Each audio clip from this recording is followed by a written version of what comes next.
চলো বন্ধুরা, আজকে আমি তোমাদের সাথে শেয়ার করব আমি কিভাবে চিকেন রান্না করি। তো এখানে আমি পেঁয়াজ কুচি, ক্যাপসিকাম কুচি, টমেটো কুচি, ধনেপাতা কুচি আর আলুগুলো ডুমো ডুমো করে কেটে ভেজে রেখেছি লাল লাল করে। তারপরে কড়াইয়ে তেল গরম হয়ে গেলে গোটা জিরে, তেজপাতা, শুকনো লঙ্কা ফোড়ন দিয়ে পেঁয়াজগুলো দিয়ে ভালো করে লাল করে ভেজে নিয়ে জল ঝরিয়ে রাখা চিকেনটাও আমি দিয়ে দিলাম। এবার আমি ভালো করে চিকেনটাকে হালকাভাবে ভেজে নেব। এবার লবণটা দিয়ে দিচ্ছি আর হলুদটাও দিয়ে দেব। লবণ হলুদটা দিয়ে ভালো করে একটু ভেজে নেব চিকেনটাকে, তাহলে খেতে সুস্বাদু হবে। তারপর আমার ভাজা তো অনেকটাই হয়ে গেছে। এবার আমি মিক্সিতে করে রেখেছি আদা, রসুন, গোটা জিরে আর কাঁচা লঙ্কার পেস্ট, তো সেটাই আমি দিয়ে দিচ্ছি।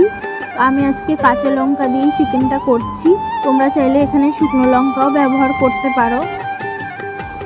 তার মধ্যে আমি দিয়ে দিলাম টমেটো, ক্যাপসিকাম কুচি, ধনেপাতা কুচি।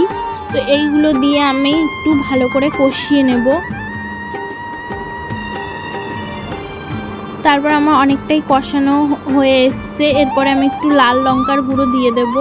যেহেতু আমি কাঁচা লঙ্কা দিয়ে করছি, সেই জন্য একটু লাল লঙ্কার গুঁড়ো দিলাম। তারপরে চিকেনে গরম জল দিয়ে দিলাম আর চিকেনটা ফুটছে, তো আমি গরম মশলা দিয়ে নামিয়ে দেবো। তো কেমন লাগলো অবশ্যই কমেন্ট করে জানিও আমার